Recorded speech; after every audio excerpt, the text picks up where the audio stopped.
Welcome back to SculptSpace, everyone. In this episode, we're going to be going over some of the tools and supplies I use for my sculptures and molds. So I'm going to keep this intro short, and let's get right into the video.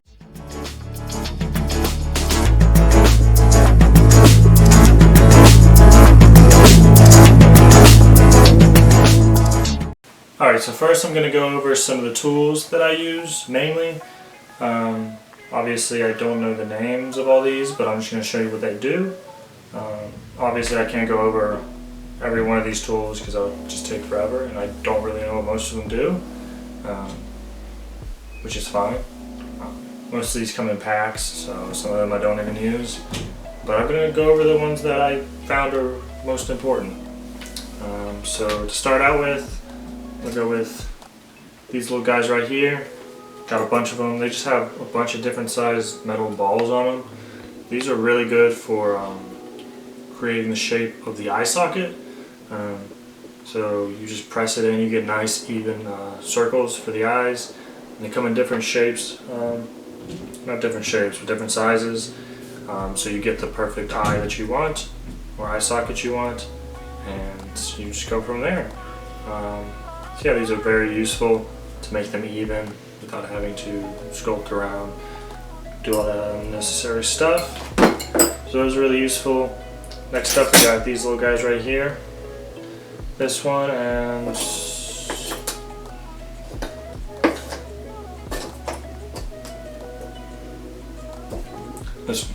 one. These two are really good for smoothing, especially the monster clay. I use these fairly often. This just helps it smooth out. You know, you go over one side one way, and then you go over. So you go over horizontal, then you go over it vertical, and maybe get in some of those smaller spots. You can use these little fine tipped ones, and for the larger areas, you would use this bigger one. That's what I always do. Then you just smooth the rest over with your finger. And that's what I normally do. These are very useful. Without these, my sculptures would look like crap. So yeah, these are very useful, in my opinion. Next, you have your standard cutting tools. Got two pretty much identical ones right here. These are just good to cut the clay. Anything you're working with, just to cut it. You also just use an X-Acto knife or a box cutter. I don't have an X-Acto knife with me, but this does the same thing. This is a really good tool for clay, cutting clays, cutting into molds, but we'll get more into that after I'm done with the tools.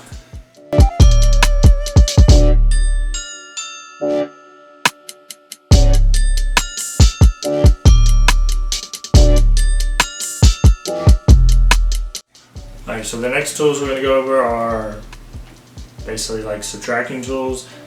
These carving tools right here. These are going to be good for just taking away masses of clay that you don't want. I wish I had bigger ones, but these are the biggest ones I have.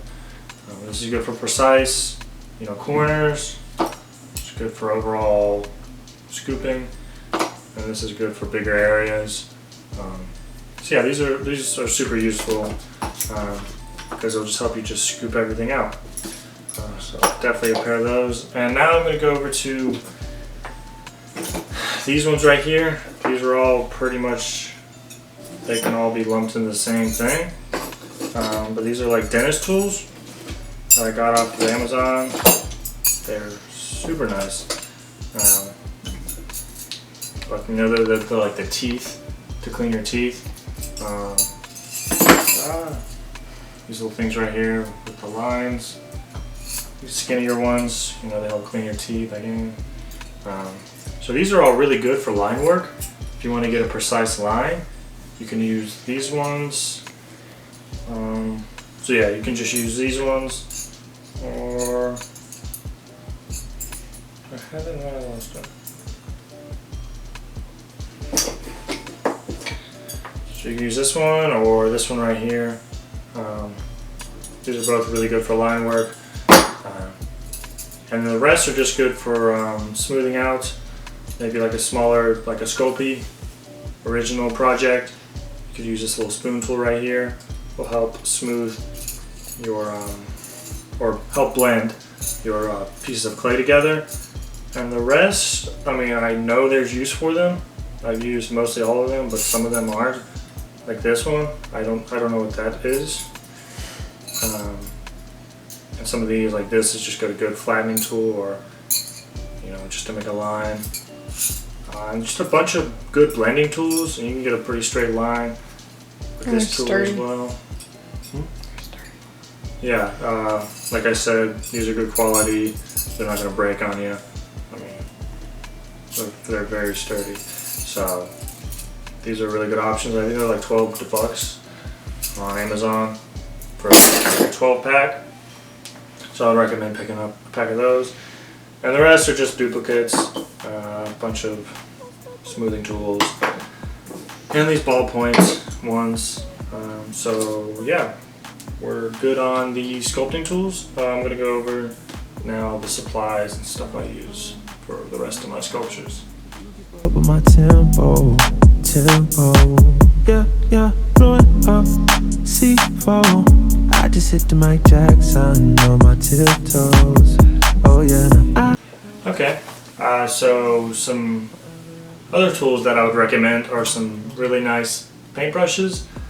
These are going to help with the painting process. I wouldn't use these for the, if you're making a mold, I wouldn't use these to brush on. I would just use these to paint. Not much to go over here, but you really just want a paintbrush with a pretty large surface area, or so it can cover a larger surface area. You want a really tiny brush. I actually just bought some really small brushes at Michael's the other day, so I got one a little bit smaller than this one now, but it's not with me. And then this is a nice one right here. I think it might be it's more like a, yeah, it's a softer brush. I think it might be like pig hair, boar hair, I forget. But yeah, just a nice softer brush, help you brush on your sculpture if you want to do that. And yeah, a container to put your water in. Just use an old yogurt container. It's kind of cute, so I use it. Keep my water in it. Make sure you replace that every so often. But yeah, that's about it for the painting section. Alright, so the next tools that I'm going to go over are ones that you can use for your armatures that you make. Just really good overall tools. So I'm going to start out with armature wire. Use aluminum because it's really good, it's really flexible, and it's pretty sturdy, durable. So I would definitely recommend picking up just some of this armature wire. They sell it at Michael's or any other craft store. So yeah, it's soft and flexible. So I would recommend. They come in different sizes. This is medium, I think. It's just a good overall one to use. So I recommend this. And in order to bend and cut that wire, you're going to want one of these needle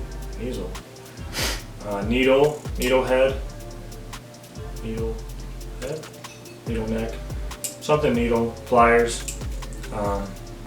So these are going to help a lot with twisting the wires when you need to, and they also have a little cutting edge in the middle. You can snip them. You can also just use scissors, but I have these, and these are a lot better than just using scissors.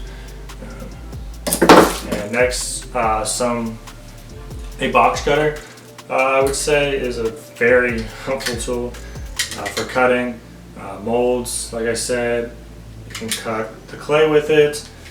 You can just use it for anything else that you want to cut, like cardboard, if you're doing a cast, or yeah, just a cast or a mold, silicone mold. It's a good thing to have. Okay, so the next thing is to get a ruler.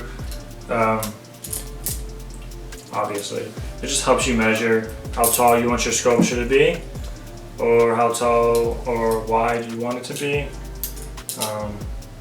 Also helps with molds, so you can measure them out. You've seen me use this a bunch of times in my other videos. Ruler is just super helpful. And obviously a pencil to mark anything down that you want. You can also use a piece of paper or like a notebook you have laying around to write out your measurements.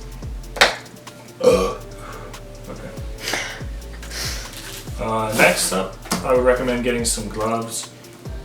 These are pretty cheap gloves. I mean, they're fine for the job. They might rip. They're pretty small on me. It says one size fits all, or most. Not true.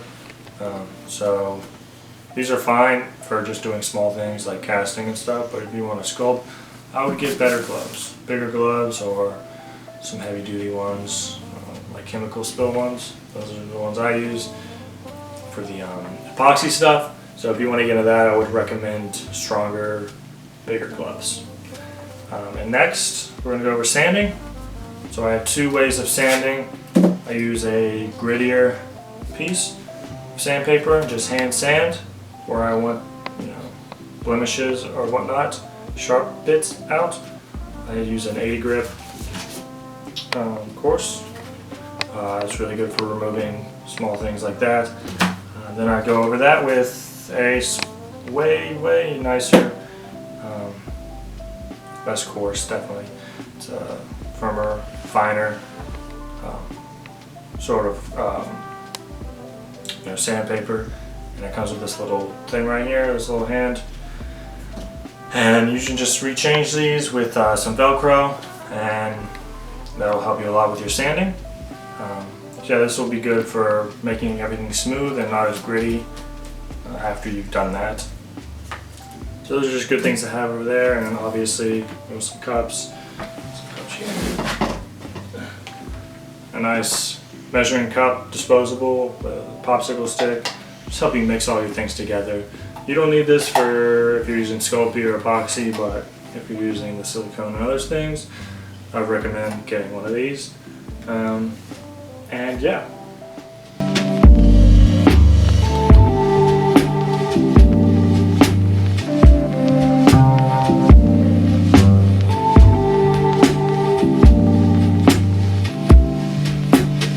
Alright, so those are going to be a couple of things to get you started. I hope this was helpful. And all of you artists out there that are trying to get into sculpting, I hope that helps you with your tools and everything that you need for it. This should be a shorter video, I hope, depending on how I edit it, but starting next week I'm going to be starting a new project, so stick around for that. I just wanted to get some smaller things out there, like this, like help you guys out, figuring out new people, what they want to do and how they want to do it, just helping you come to your own conclusion to what you want to do. So I hope this was helpful, and I hope to see you guys in the next video. SculptSpace out. Peace.